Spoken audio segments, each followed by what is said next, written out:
Praise the Lord. கர்த்தருக்கு மகிமை உண்டாவதாக. இந்த நல்ல காலை வேளையில் கர்த்தருடைய வார்த்தை மூலமாய் உங்கள் யாவரையும் சந்திப்பதிலே நான் பெருமகிழ்ச்சி அடைகிறேன். ஏசாயா தீர்க்கதரிசியின் புத்தகம் 60ஆம் அதிகாரம் 20ஆம் வசனம். கர்த்தரே உனக்கு நித்திய வெளிச்சமாயிருப்பார், உன் துக்க நாட்கள் முடிந்து போகும். இந்த இறைவார்த்தை கேட்கிற தேவனுடைய பிள்ளைகளே, நம்முடைய வாழ்க்கையில் இருக்கிற துக்கத்தை எல்லாம் ஆண்டவர் சந்தோஷமாய் மாற்ற போதுமானவராக இருக்கிறார். இன்றைக்கு நம்முடைய வாழ்க்கையில் அநேக நேரங்களில் நாம் துக்கப்பட்டு கொண்டிருக்கிறோம், வேதனைப்பட்டு கொண்டிருக்கிறோம், கலங்கி கொண்டிருக்கிறோம். என்ன நடக்குமோ நம்முடைய குடும்பத்தில், நம்முடைய வாழ்க்கையில் இனி என்ன சம்பவிக்க போகுதோ என்று சொல்லி அங்கலாய்த்து கொண்டிருக்கலாம். சோர்ந்து போகாதீங்க. கர்த்தர் நமக்கு நித்திய வெளிச்சமாக இருந்து நம்முடைய துக்கத்தை எல்லாம் சந்தோஷமாகவும் ஆனந்த களிப்பாகவும் மாற்ற என் தேவனால் கூடும். இயேசு கிறிஸ்து ஊழி செய்த நாட்களில் நாயினூர் அப்படிங்கிற இடத்துல ஒரு விதவை வாழ்ந்து வந்தாள். அவளுக்கு ஒரே ஒரு மகன், அவளுடைய புருஷன் மரித்து போய்விட்டான். இருந்த ஒரே ஒரு மகன், அவனும் மரித்து போய்விட்டான். அவளுடைய துக்கம் சொல்ல முடியாத துக்கம். இப்பொழுது அந்த பையனை அடக்கம் பண்ணுவதற்காக அவனை எல்லாரும் தூக்கி கொண்டு வருகிறார்கள். இயேசு அந்த வழியாக கடந்து வருகிறார். கடந்து வரும்போது அவரிடத்தில் சொல்லப்பட்ட தகவல், அவளுடைய கணவன் மரித்து போய்விட்டான், இருந்த ஒரே ஒரு மகனும் மரித்து போய்விட்டான் என்று சொல்லி அவருடைய வேதனைகளை அவர் அறிந்து கொண்டு, இப்பொழுது இயேசு கிறிஸ்து அந்த பாடையை கீழே இறக்கி வைக்க சொன்னார். அந்த தாயுடைய கண்ணீரை பார்த்தார், அவள் துக்கத்தை அறிந்தார், அந்த மகனை தொட்டார், அவன் உயிரோடு எழும்பினான். அன்புக்குரிய தேவனுடைய பிள்ளைகளே, நம்முடைய ஆண்டவர் நம்முடைய துக்கத்தையும் நம்முடைய வேதனையும் பார்த்து வேடிக்கை பார்க்கிற தேவன் அல்ல, நம்முடைய துக்கத்தை சந்தோஷமாய் மாற்றுகிற தேவன். அவரை ஆராதிக்கிற நம்முடைய வாழ்க்கையில் இருக்கிற துக்கத்தை எல்லாம் அவர் சந்தோஷமாய் மாற்றி நம்மை ஆஸ்வதிக்க வல்லமை உள்ளவராக இருக்கிறார். உங்கள் வெட்கத்துக்கு பதிலாக இரட்டத்தன்மையான நன்மைகளை தருவேன் என்று வாக்கு பண்ண ஆண்டவர் நம்முடைய துக்கத்தை எல்லாம் சந்தோஷம் மாற்றி நம்மை ஆஸ்வதிக்க போதுமானவராக இருக்கிறார்.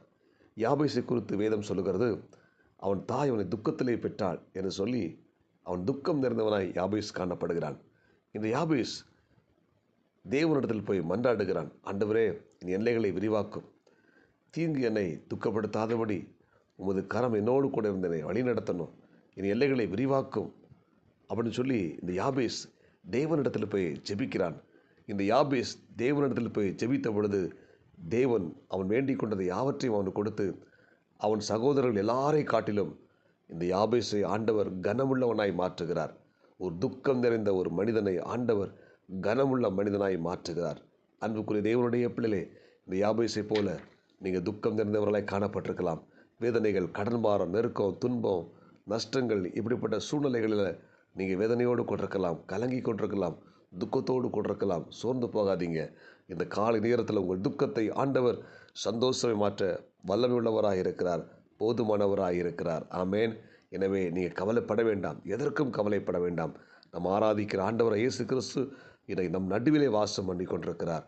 அவர் நமக்கு நித்திய வெளிச்சமாக இருந்து நம்முடைய கஷ்டங்களையும் நம்முடைய துன்பங்களையும் நம்முடைய சூழ்நிலைகளை மாற்றி நம்மை ஆஸ்வதித்து மகிழ்ச்சியால் நிரப்ப அவர் போதுமானவராகவே இருக்கிறார். எனவே இந்த அதிகாலை நேரத்தில் இறைவார்த்தை கேட்கிற தேவனுடைய பிள்ளைகளே, உங்கள் துக்கம் சந்தோஷமாய் மாறப்போகிறது. ஆமேன். நம்முடைய துக்கத்தை பார்த்து வேடிக்கை பார்க்கிற தேவனை நாம் ஆராதிக்கவில்லை, அந்த துக்கத்தை மாற்றி சந்தோஷத்தை கொடுக்கிற தேவனை நாம் ஆராதனை செய்து கொண்டிருக்கிறோம். ஆமேன். எசேக்கியா ராஜா வியாதிவாய்ப்பட்ட பொழுது நீ மரித்து போய் விடுவாய் என்று சொல்லி தீர்க்கதரிசி சொன்ன உடனே இந்த எசேக்கியா ராஜா துக்கம் நிறைந்தவனாய் மிகுந்த வேதனையோடு கூட அவன் தேவ சமூகத்திலே சுவர் பக்கமாய் திரும்பி கர்த்தரை நோக்கி ஜெபித்தான், வேண்டுதல் செய்தான். ஆண்டவர் அந்த எசேக்கியா ராஜாவுக்கு சுகத்தை கொடுத்து அவனுக்கு ஆயுசு நாட்களை கொடுத்தார், கூட்டி கொடுத்தார். அந்த எசேக்கியா ராஜாவின் துக்கத்தை ஆண்டவர் சந்தோஷமை மாற்றுறது போல இன்றைக்கும் இந்த இறைவார்த்தை கேட்கிற உங்கள் வாழ்க்கையில் இருக்கிற எல்லா துக்கத்தையும் ஆண்டவர் சந்தோஷமை மாற்ற போகிறார். ஆமேன். கடன் பாரத்தோடு கூட இருக்கிறீங்களா? வியாதியோடு கூட போராடி கொண்டிருக்கிறீங்களா? குடும்பத்தில் சமாதானம் இல்லாமல் இருக்கிறீங்களா? மகிழ்ச்சி இல்லாமல் இருக்கிறீங்களா? கவலைப்படாதீர்கள். கர்த்தர் உங்களுக்கு நித்திய வெளிச்சமாக இருந்து அவங்க துக்கம் எல்லாவற்றையும் மாற்றி உங்களை ஆஸ்வதிக்க வல்லமுள்ளவராக இருக்கிறார். நான் தீர்க்க தரிசனமாக சொல்கிறேன், உங்கள் துக்க நாட்கள் முடிந்து போனது. கர்த்தர் உங்களை ஆஸ்வதிக்க போகிறார். ஜெபிப்போமா? பரலோக தேவனே, இரக்கமுள்ள இயேசுவே, இந்த அதிகாலை நேரத்தில் இந்த இறைவார்த்தை கேட்ட உம்முடைய பிள்ளைகள் ஒவ்வொருத்தருக்காக நான் ஜெபிக்கிறேன். ஆண்டவரே, நீர் நித்திய வெளிச்சமாய் உம்முடைய பிள்ளைக்கு இருந்து துக்க நாட்கள் எல்லாம் முடிந்து போகட்டும். துக்கத்தோடு கூட இந்த இறைவார்த்தை கேட்கிற ஒவ்வொரு தேவனுடைய பிள்ளைகளையும் கர்த்தர் ஆஸ்வதிங்க. இந்த நாளுக்குரிய கிருபை கொடுங்க. இயேசுவின் நாமத்தில் ஜெபிக்கிறோம் நல்ல பிதாவே, ஆமேன்.